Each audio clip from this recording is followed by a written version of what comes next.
শোনো, F1 সিনেমাটা তোমরা বলেছিলে আইম্যাক্সে দেখতে, আমি আইম্যাক্সে দেখেছি, ব্লগও বানিয়েছি। রিভিউ করার এখন আর কোনো রকম অর্থ নেই।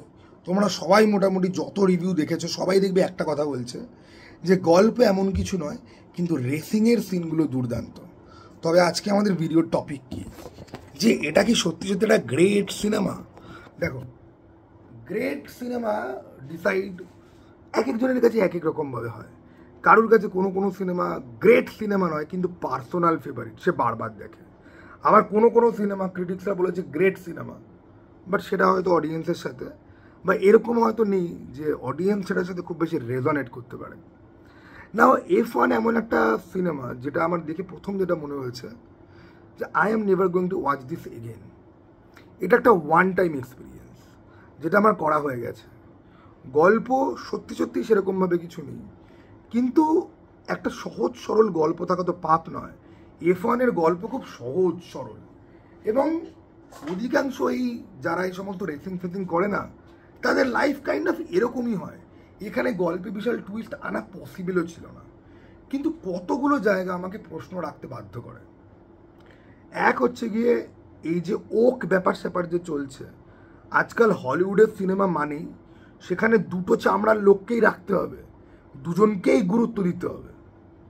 ওকে, এবারে এইখানে আমাদের ব্র্যাড পিট বাদ দিয়ে আরেকজন যে জোশুয়া ক্যারেক্টারটা, যে তার সাথে রিয়েল লাইফ রেসারের একজনের কম্প্যারিজন হচ্ছে, এবং গল্পটা কোথা থেকে ইন্সপায়ার্ড এসব নিয়ে প্রচুর কথাবার্তা হচ্ছে। আমার জোশুয়ার ক্যারেক্টারটা কিন্তু বাজে কিন্তু লাগেনি, আমার জোশুয়ার ক্যারেক্টার যথেষ্ট ভালোই লেগেছে। ওকে, কিন্তু প্রবলেমটা কি বলতো, এই যে প্যাটার্নটা না, এই প্যাটার্নটা এখন হলিউডের সমস্ত সিনেমাতে দেখতে পাচ্ছি তো। ফলে এটা যে একটা এজেন্ডা নয়, এটা যে একটা প্রোপাগান্ডা নয়, ঠিক আছে, যে এই লাইভস ম্যাটার, সেটা থেকেও দূরে যাওয়া কিন্তু যাচ্ছে না খুব একটা বেশি। এখন সব থেকে মজার যে ব্যাপারটা হলো যে এই জিনিসগুলোকে রেখে দিয়েও আমি যদি বাকি সিনেমার দিকে যদি যদি তাকাই ভালো করে, তাহলে সিনেমাটার মধ্যে খুব বেশি সাবস্ট্যান্স নেই। 2.5 ঘন্টার সিনেমা, 2 ঘন্টা 35 মিনিটের সিনেমা, কোনো ভালো অ্যাডভার্সারি নেই, কোনো ভালো অ্যাডভার্সারি নেই।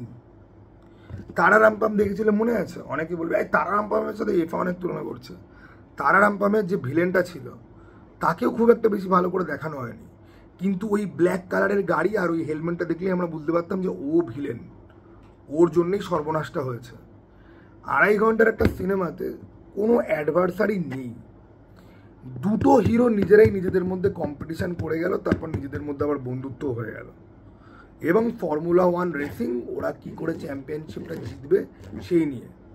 ভিলেন একটা আছে বই কি, বাট সে যেভাবে রয়েছে সেভাবে না থাকলে পরেও পারত।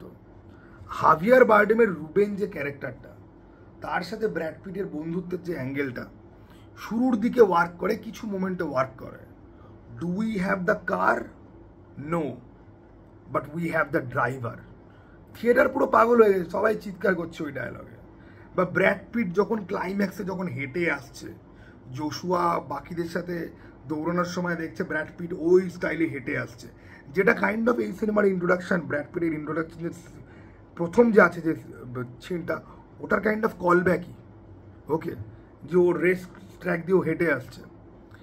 এই মোমেন্টগুলোতে পাবলিক চিৎকার করেছে, রেসিংয়ের কিছু সিনেও পাবলিক চিৎকার করেছে। কিন্তু এই সিনেমাটা কোথাওই আমার মনে হয়েছে এটা কিন্তু কোনো রিওয়াজ ভ্যালু কিন্তু নেই, কারণ ইমোশন খুব খাপছাড়াভাবে আসে। রুবেনের সাথে সনির যে কানেকশান তুমি মাঝে মাঝে ফিল করতে পারো, জোশুয়ার সাথে সনির যে কানেকশান তুমি মাঝে মাঝে ফিল করতে পারো, থ্রু আউট দ্য ফিল্ম তুমি ফিল করতে পারো না।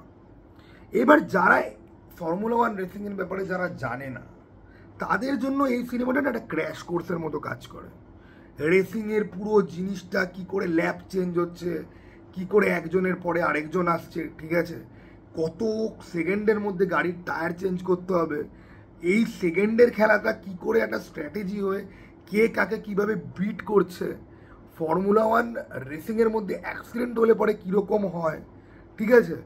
আমরা গাড়ির রেসিংয়ে কী ভাবি, যে আমাদের একটা বেসিক ধারণা আছে যে আগে যাবে। এবার সবকটা গাড়িরই তো অলমোস্ট সেম লেভেলের তো পাওয়ার রয়েছে, তাহলে আগে কে যাবে? আমাদের দেশে ক্রিকেট আর ফুটবল নিয়ে প্রচুর কথা হয়, এগুলো নিয়ে বেশি কথাবার্তা হয় না। এই সিনেমাটার এটা একটা ভালো দিক যে ফর্মুলা ওয়ানের ব্যাপারে অনেক জিনিসপত্র মানুষজন জানতে পারবে। যারা ব্র্যাড পিটের জন্য দেখতে যাচ্ছে তারা এই রেসিংটার ব্যাপারে কিছু জিনিস জানতে পারবে। এবং যেহেতু আমি ফর্মুলা ওয়ান একটা সময় ফলো করতাম, এখনও মাঝে মাঝে ফলো যেহেতু করি, তাই আমি বলবো টেকনিক্যালি রেসগুলো যেভাবে দেখানো হয়েছে খুব ভালো, খুব ভালো।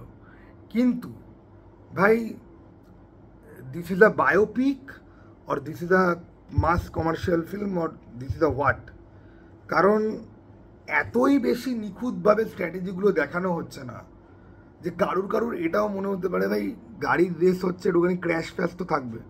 যদিও ক্র্যাশ রয়েছে, বাট সেগুলো কিন্তু এমনভাবে রাখা হয়নি যে মানুষকে খুব ভিজুয়ালি একটা প্লেজার দেবে। ক্র্যাশগুলো খুব শকিং এবং লাইফ অল্টারিং ইভেন্ট সিনেমার মধ্যে সেরকমভাবেই রাখা হয়েছে। আমার এই সিনেমার টোন নিয়ে হালকা প্রবলেম আছে। সিনেমার টোন যেখানে যেখানে ফাঙ্কি হয় সেখানে ফাঙ্কি না হয়ে অন্যান্য জায়গায় যদি একটুখানি ফাঙ্কি হতো তাহলে অনেক বেশি ভালো হতো। ব্র্যাড পিটের যে ক্যারেক্টারটা, ওর ক্যারেক্টারের কোনো ডেপথই নেই। ওর ক্যারেক্টারটাকে এক্সপ্লেনই করা হয় না সেরকমভাবে। শুধুমাত্র বলা হয় যে ওর ডিভোর্স হয়েছে, ও লোন উলফের মতো থাকে, ও টিম প্লেয়ার নয়, তারপরে আস্তে আস্তে করে ওর টিম প্লেয়ার হচ্ছে। এই যে সাটেল যে স্টোরি টেলিংগুলো, এটা না ওপরে ওপরে দেখলে পরে বেশ ভালো লাগে এবং মনে হয় যে চলো এরা অন্যরকম কিছু ট্রাই তো করছে। বাট অলসো কোথাও গিয়ে এন্টারটেনমেন্ট ফ্যাক্টরে গিয়ে কোথাও গিয়ে আঁচড় কাটে এবং মনে হয় যেটা আমি একবার দেখলাম, একবারের জন্য ওয়ান টাইম অসাম এক্সপিরিয়েন্স, বারবার আমি গো ব্যাক করতে পারবো না। তোমাদের একটা সিন বলি, সিনেমাটা যখন শেষ হচ্ছে যে ও রেস করতে গেছে, কারণ ও লাইফে রেস করতেই ভালোবাসে। ওর কোথাও থেকে চ্যাম্পিয়ন হবে, টাকা পয়সা করবে, প্রতিপত্তি করবে, তাতেও কোনো ইন্টারেস্ট নেই। ও রেস করতেই ভালোবাসে। ও আবুধাবির এমন একটা জায়গাতে রেস করতে গেছে যেখানে ওই বালির মধ্যে, ঠিক আছে, যেখানে মরুভূমির মধ্যে বড় টায়ারের গাড়ি দিয়ে ওই বানজি রেসিং টাইপের হয়। সেখানে ওকে যখন জিজ্ঞাসা করছে লাস্টে যে তুমি টাকা পয়সা চাও না তাহলে কি চাও, ও হাসবে এবং সিনেমাটা ওখানে গিয়ে শেষ হয়ে যাবে। তুমি যখন একটা ক্যারেক্টারকে এরকম টাইপের ট্রিটমেন্ট দিতে যখন চাও, তখন এই জিনিসটা গোটা সিনেমার মধ্যে এভিডেন্ট হওয়া উচিত ছিল। তার থেকে তুমি অনেক বরং টেকনিক্যালি সাউন্ড খুব স্ট্র্যাটেজিক একটা ফিল্মে তুমি পরিণত হও, যেটা অনেকে এনজয় নাও করতে পারে, কারোর এক্সপেকটেশন অন্যরকম হতেই পারে। এবার আমার টু বি ভেরি অনেস্ট সিনেমাটা খুব একটা বেশি খারাপ লাগেনি, আমার বেশ ভালোই লেগেছে। ফর্মুলা ওয়ানের পোর্শনগুলো বেশ ভালো, কিন্তু ফর্মুলা ওয়ান রেসিং বাদ দিয়ে সিনেমার বাকি যে ডিপার্টমেন্ট, গল্পের বাকি যে ডিপার্টমেন্ট, ক্যারেক্টার, তার ডেভেলপমেন্ট, বাকিদের সাথে তার ইন্টারাকশান, ঠিক আছে, পুরো যে ওয়ার্ল্ড যে বিল্ডিংটা, সেটা কোথাও গিয়ে মানে টোনালটা খুবই অফ। আর গল্প এত প্রেডিক্টেবল ঢঙে এগোয়, আমরা জানি এবার জোশুয়ার এবার অ্যাক্সিডেন্ট হবে ইন্টারভ্যালে, ঠিক আছে, জোশুয়ার পরে ওরও অ্যাক্সিডেন্ট হয় আর ও এত তাড়াতাড়ি সুস্থও হয়ে যায়। এই জিনিসগুলো অবিশ্বাস্য মনে হয়। একটা গাড়ি যেটা ওই স্পিডে দৌড়াচ্ছে সেটা অফ ট্র্যাক হয়ে ছিটকে বেরিয়ে আগুন লেগে গেছে, সেখান থেকে তুমি বেরিয়ে আসছো, জোশুয়ার তাও রিকভার করতে সময় লেগেছে। ব্র্যাড পিটের যেন সময়ই যেন লাগে না। তুমি যদি এরকম সুপার হিরোইক এলিমেন্ট দেখাতে যদি চাও, তাহলে গোটা সিনেমার টোনটা ওরকম হওয়া উচিত ছিল কি ছিল না? ওকে, রেসিংয়ের সিন বাদ দিয়ে গোটা সিনেমাটা যথেষ্ট ব্ল্যান্ড এবং ডাল, যেটা মোমেন্টারিলি শাইন করে ব্র্যাড পিটের কারণে। কিন্তু ওই বললাম যে ডিরেক্টর এখানে টোনটা নিয়ে নিজেই যেন কাইন্ড অফ কনফিউজ ছিল, কিন্তু রেসিংয়ের সিনগুলো এত ভালো বা সাউন্ডের কাজ এত ভালো, ঠিক আছে, যে সিনেমাটা দাঁড়িয়ে গেছে। এবং হ্যাঁ ভাই, ব্র্যাড পিট এখনও মুভি স্টার, বড় সড়ো রকমভাবে। ওকে, যদিও মাঝে মাঝে আমি once upon a time in হলিউডের ব্র্যাড পিট আর এই ব্র্যাড পিটের মধ্যে খুব একটা বেশি পার্থক্য আমি বুঝতে পারছিলাম না, কিন্তু স্টিল মুভি স্টার ভাই, দেখলেই মনে হয় যে কেউ একটা আসছে পর্দায়। যাই হোক, এটা ছিল আমার ওভারঅল থিঙ্কিং। এখানে কিছু জিনিসপত্র আমি স্পয়েলও করেছি। This is the discussion video, okay, যে কেন এটা একবারের বেশি দেখা যাবে না। ওকে, তোমাদের কার কি মনে হয়েছে কমেন্ট বক্স খোলা রয়েছে, অবশ্যই জানাতে পারো। চলো টাটা ভাই, আবার যেন দেখা পাই।